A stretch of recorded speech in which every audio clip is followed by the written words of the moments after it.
This is the public information presentation by the Lower Peninsula Deer Management Initiative. The LPDMI is made up of young hunters and old, private land hunters and public land hunters, northern Lower Peninsula hunters and southern Lower Peninsula hunters, NLP residents and SLP residents. We share one common goal, and that's to improve hunting in Michigan. This initiative is driven by hunters just like you. It is not a DNR-led effort. It is a grassroots initiative started by passionate hunters seeking a change. It is funded by your donations and advanced by your efforts. The LPDMI is a group of hunters who got together for a common cause: improving the quality of deer hunting in the Lower Peninsula for all hunters. We want to do that by increasing the age structure of bucks, and the specific mechanism is to decrease the harvest rate of yearling bucks. The definition of a yearling buck is a buck with its first set of antlers. Michigan has the distinction of killing more yearling bucks than any other state in the Midwest. About 62% of the bucks killed in Michigan are yearlings, compared to 44% in the rest of the Midwest. In the NLP it's 58%, and in the SLP it's 67%. We presented several proposals to the DNR prior to locking in on the present one. We originally proposed a Hunter's Choice initiative to the DNR. Under Hunter's Choice, a hunter can choose to buy a single tag and kill a buck with at least 3 inches of antlers, or the hunter can buy a combo tag and have a restriction on both tags. We propose that in the NLP, that restriction be 3 points for the first tag and 4 points for the second, and in the SLP that it be 4 points on both tags. This proposal was rejected by the DNR because it did not meet their requirement that any proposal brought forth by a hunter group must protect at least 50% of yearlings. After that, we went back and requested that they consider a 3-point on one side APR throughout the Lower Peninsula. That proposal also was rejected because it did not protect 50% of yearling bucks. In fact, the number turned out to be 48.3%. Almost there, but not quite high enough to meet the requirement. We hear other popular ideas about how to manage for bucks. Probably the most popular is the 1-buck rule. It's popular among hunters, including the members of the LPDMI. But we can't propose it because it does not meet the requirement of 50% protection of yearling bucks for a hunter-initiated proposal. It would probably require legislative action. Another one we hear a lot about is earn a buck. Earn a buck requires that you shoot an antlerless deer prior to getting a buck tag. It's not feasible in much of the state of Michigan. Many areas do not need antlerless harvest. And it does not meet our requirement that it consolidate regulations. Earn a buck would have to be piecemeal. It would have a checkerboard application across the Lower Peninsula. And because populations change over time, the rules would need to change over time. So what are we proposing? In the NLP, we're proposing that the first buck must have 3 points on one side. That's up in Zone 2. Down in Zone 3, we're proposing that the first buck must have 4 points on one side. In both zones, the second buck must have 4 points. But it's not as simple as that. One of the goals of our group was to consolidate regulations as much as possible. But it turns out in the north part of our state, we are unable to do that. And the reason is some regions already have antler point restrictions. Let's take a look at Leelanau County. I'm going to be talking a lot more about Leelanau County later on. It's a peninsula that juts up into Lake Michigan, up in the northwest part of the Lower Peninsula. It's the home of Sleeping Bear Dunes National Lakeshore. It has had a 3-point on one side APR since 2003, so it does not fall under our proposal. Now, these 12 counties that are in blue also do not fall under our proposal because as of June of 2013, they also were placed under a 3-point on one side antler restriction. DMU 487, which is the TB zone in the northeast part of the Lower Peninsula, is already under the Hunter's Choice rule that I mentioned earlier. So the green, blue, and yellow areas will not fall under our proposal. Only these pink counties that come down to the Zone 2 line. In the SLP, all of the counties would fall under this proposal. These rules would protect more than 70% of the yearling bucks. So this buck would be legal in the NLP, and this buck would be legal in the SLP. And that more than meets the requirement that for a proposal to move forward, the DNR requires that it protect 50% of yearling bucks. When it comes to bucks, age matters a lot. The reason we focus on advancing the yearling class is because that is when it matters the most. On the left panel here, I'm showing 3 bucks that represent a 1.5-year-old, a 2.5-year-old, and a 3.5-year-old, with the average number of points they would have in the northern lower peninsula. These averages are gathered from check station data collected by the Michigan DNR. So in the NLP, the average yearling has 3.6 points. Over here we have the 1.5, 2.5, and 3.5-year-olds, as their average points would be in the southern lower peninsula. The average buck in the NLP has 3.6 points, and the average in the SLP has 5 points when they are 1 1/2 years old. They gain more points going from 1.5 to 2.5 years old than at any other time in their lives. The NLP buck goes up by 2.8 points to become a 6.4 point buck on average. The SLP buck goes up 2.5 points to become a 7.5 point on average. And finally, when they reach 3.5 years old, the average buck is over 7 points in the NLP and 8 points in the SLP. I want to point out that none of these are true adults. A whitetail buck does not reach its full body stature or its full antler development until it's about 4.5 or 5.5 years old. Most of the bucks advanced by the antler point restrictions that are being proposed would move into the 2.5 and 3.5-year-old classes and be harvested. The differences you see between the NLP and SLP here are mainly nutritionally derived. In other words, the climate and the soils in the northern part of the state don't allow these bucks to grow to their maximum potential as fast as the bucks in the SLP. It doesn't mean there's a genetic difference among these bucks. Nutrition is very important. Nutrition is important, but so are genetics and age. These 3 things control antler development in whitetail bucks more than any other factors. When I talk to most Michigan hunters, they believe that genetics is the most important factor. In fact, in a wild herd, genetics is the least important factor. In fact, it's invisible to us hunters when looking at bucks younger than 4.5 years old. Age is the most important factor. Nutrition is the second most important factor. What I'm showing you here is a picture of a 1.5-year-old buck. This buck was captured in an ongoing study in a wild herd in Texas. This buck was captured at 1.5 years old, and here he is 3 years later recaptured at 4.5 years old. This buck is probably the buck of a lifetime for most Michigan hunters, but he came from the spike. It's really unfortunate that many Michigan hunters believe that when they see these spikes in the woods, they're an inferior deer. Chances are that deer was born later in the summer than other deer that may have 3 or 4 points in their first year. When a buck is born in May in Michigan, he has a 2-month head start on growth over a buck that is born in July. He has a 1-month head start over a buck that is born in June. That buck that's born in late May is much more likely to have 3 or 4 points on a side when he gets his first set of antlers than the buck that's born in July.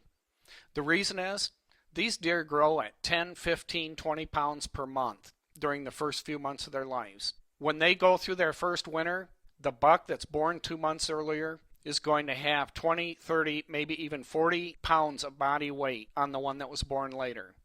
When spring comes, the buck that was born later is busy still building body mass, while the other one is busy growing antlers. This is probably the main factor that affects antler development in bucks, although nutrition is important as well. And in the north, you'll see a lot more spikes and forks than you will in the south. But without question, it's impossible to tell what the genetics are in a 1.5-year-old deer in a wild herd. Do antler restrictions work? Well, they worked in Leelanau County. A 3-point on a side APR was implemented there in 2003. The main reason we say that it worked is because after 5 years, 72% of hunters were in favor of continuing those APRs when surveyed by the DNR. They like APRs there. Let's look at the reasons why. Harvest of yearlings has gone down, way down. This blue line shows yearling bucks over time, starting in 2000 and going to 2011. APR started in 2003. Prior to that, the average yearling harvest was 67% of the bucks brought into check stations. In the last 3 years, it's been 20%. If you average the last 5 years, it's been 27%. So there's been a dramatic decrease in the number of yearling bucks shot. At the same time, there's been a dramatic increase in the number of older bucks shot. This red line represents 3.5-year-old and older bucks, and they were about 13% of the harvest prior to APRs. Over the last 3 years, they've averaged 50%, and over the last 5 years have averaged 44%. The harvest of more mature bucks has gone up, way up. Did hunters have to sacrifice for this? Yes, they did. Harvest of bucks went down the first year. After that, hunter success rates have remained the same as before APRs, or even higher. Hunters are harvesting just as many bucks, but they are bigger and older, and there are more bucks in the herd to see, even if some of them can't be shot. And this shows an example of many pictures I have of very happy hunters in Leelanau County.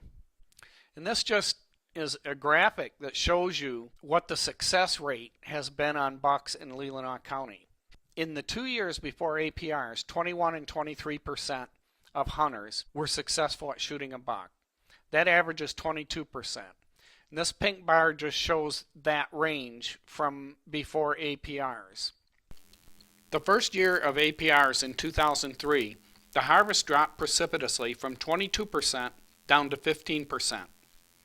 The next year, it was back up to 21%. And over the subsequent 9 years, 8 out of 9 of those years were at or above the harvest rate prior to APRs. So hunters are harvesting just as many bucks as they did before, or more, but those bucks are bigger and older. There's another fascinating fact about Leelanau County.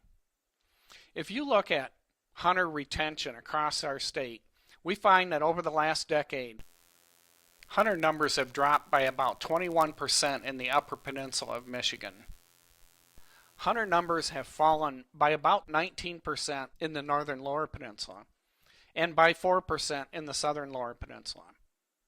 Well, this teaches us something. First, hunter numbers are falling off across the state, but much more so in the northern parts of the state. The hunter numbers in these areas are driven largely by destination hunters driving up north. The economy can have a tremendous impact. As gas prices go up, net worth goes down, hunters are less likely to drive long distances. Now, they will drive long distances if they have a quality experience waiting for them. For example, people drive up to Saginaw Bay. They drive to Lake St. Clair because the fishing is great there. When I was a kid, fishing in Lake Erie was terrible and nobody went fishing there. Over the next 20 or 30 years, it got great, and people come from all over the country to fish in this area. So people will drive to destinations, even during times of a poor economy, but they have to get something in return for that. People have been speaking with their dollars in their purchase of licenses and saying that they are not as happy with the hunting in northern Michigan as they have been in the past. But there is a place in the NLP that is bucking the trend, Leelanau County, where there has been a 0% change during the same time when hunter numbers have fallen by 19% across the rest of the northern Lower Peninsula. And if you look at the surrounding 12 counties in yellow, where hunters recently voted in a survey, 68.5% in favor of implementing antler restrictions, you find over the same period of time that hunter numbers have fallen by 8% in Emmett County. down 22% in Charlevoix County, down 16% in Antrim, down 32% in Kalkaska. That's 1/3 of the hunters, and it's a very conservative method of looking at it because it's averaged over the 5 years from 2007 to 2011. If you average over the last 3 years, it's much higher. Missaukee County down 20%, Osceola County 18%, Lake down 30%, Mason down 21%, Manistee down 28%, Wexford down 26%, Grand Traverse down 16%, Benzie down 24%. This is a train wreck happening right before our eyes, and it is under the existing regulations. We can't prove that Antler Point restrictions will help to retain hunters. But these results certainly counter the often heard argument that Antler Point restrictions will lead to decreased hunter participation. Another thing that sets Leelanau County apart is that they harvest the highest percentage of 8-point and larger bucks in the state, by far. 61% of the bucks harvested in Leelanau County and brought into check stations have 8 points or more. In the years before APRs, only 34% of the bucks in Leelanau County had 8 points or more. If you look at the UP, it's only 34%. The NLP is 25%, and the SLP is 36%. That's right. The agriculturally rich SLP, the place we all think of for big bucks, only produces 36% 8-point bucks or larger compared to 61% in Leelanau County. Leelanau County is not an ideal place to grow big bucks. It has sandy, acidic soils. It has some of the highest snowfall in the northern part of our state at 120 to 140 inches average per year. It is not nearly as good a climate for growing big bucks as the SLP, yet Leelanau County harvests a higher percentage of 8-point and larger bucks than any other county in the state. Here's a Leelanau County hunter. Clay McNitt has hunted for over 30 years. His family owns hundreds of acres of ag land in Wexford County, yet he prefers to hunt in nearby Leelanau County on public land. And the 7 biggest bucks he has ever killed in 30 years of hunting have come on public land in Leelanau County after APRs were put in place. We're showing 5 of his bucks here. 2 of these are 4.5 years old, 2 are 3.5 years old, and 1 is 2.5 years old. That is almost unheard of for a public land hunter in Michigan. Leelanau County has better bucks and better hunting. But are bigger bucks the most important thing? Wherever Antler Point restrictions have been tried in Michigan, a majority of hunters have been in favor of continuing them when later surveyed. Most hunters want to see big bucks with big antlers. Lots of people think that hunters want APRs just because of big antlers. We hear people talking about big bucks and big antlers all the time, but that is probably not the reason so many people like APRs so much. The most important thing to hunters is not getting meat, and it is not taking a trophy. We know that from a 2006 survey the Michigan DNR took of hunters. 82% were dissatisfied with the number of bucks. 75% were dissatisfied with the number of mature bucks. But when asked to indicate what was very important about their deer hunting experience, 68% said time outdoors, 61% said time with friends and family, 56% said excitement of seeing deer, 29% said getting meat, and only 20% said taking a trophy. So, why are so many people in favor of APRs if all they are about is bigger antlers? Maybe the answer is simple. Could it be the excitement of seeing deer? I'm going to show you a video clip of a young lady. She's 15 years old, Lisa Vanderveen. She's with her dad in a pop-up blind. Lisa's dad, Randy, does not own any hunting land.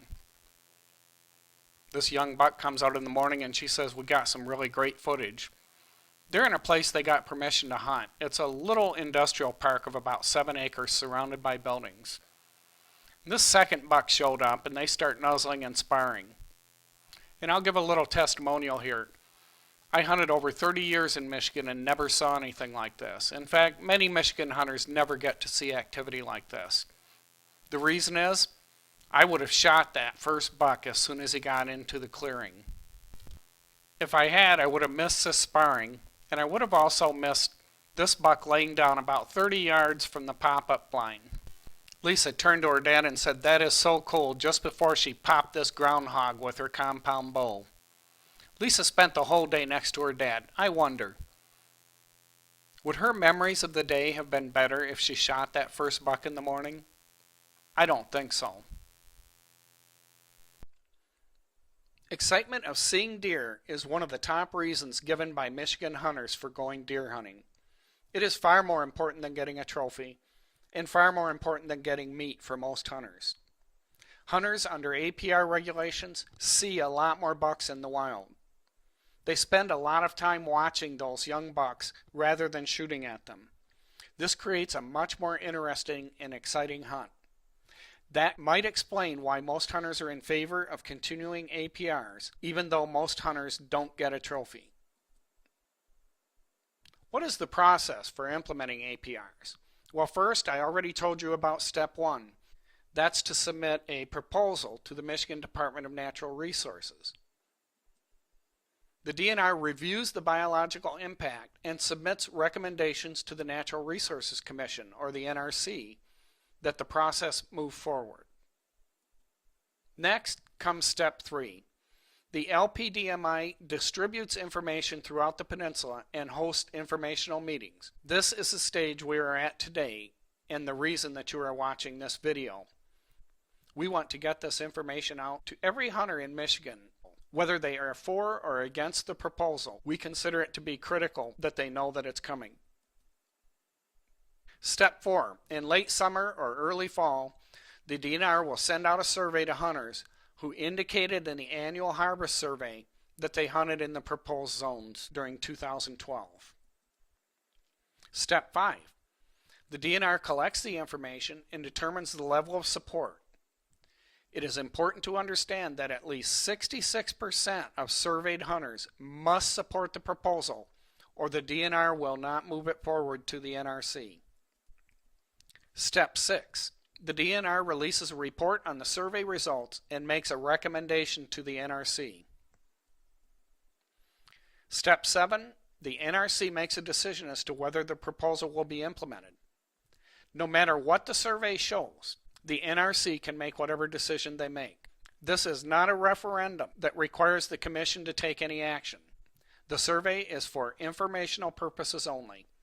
Even if the survey showed more than 90% hunter support, the NRC could still vote against it. Will you receive a survey? A random survey will be mailed by the DNR in the late summer or early fall of 2013. If you received and responded to the DNR's 2012 annual hunter survey, you may be randomly selected. If you receive a survey, you will be asked to simply vote either yes or no for that proposal. A survey must receive a 66% approval response in order to go into effect for the 2014 season upon approval by the NRC. If approved, it will go into effect for a trial period of 5 years. A new survey will then be issued after the 5-year trial in order to determine if regulations will remain permanent. It too will require 66% approval by hunters, but it too could be voted down by the NRC regardless of what the approval rating is from hunters. How can you help support? The LPDMI is a nonprofit, grassroots program that is moving forward because of hunters like you. Financial donations are being accepted to offset the cost of the survey, as well as marketing expenses to the sponsoring organization. Volunteers are needed to spread the word. You can hand out flyers, email friends, and place signage in highly visible areas. And please vote yes if you receive a survey. What about kids? Youth during the youth season and apprentice hunters or mentored hunters in any season will be exempt from the regulation. This is not a trophy program.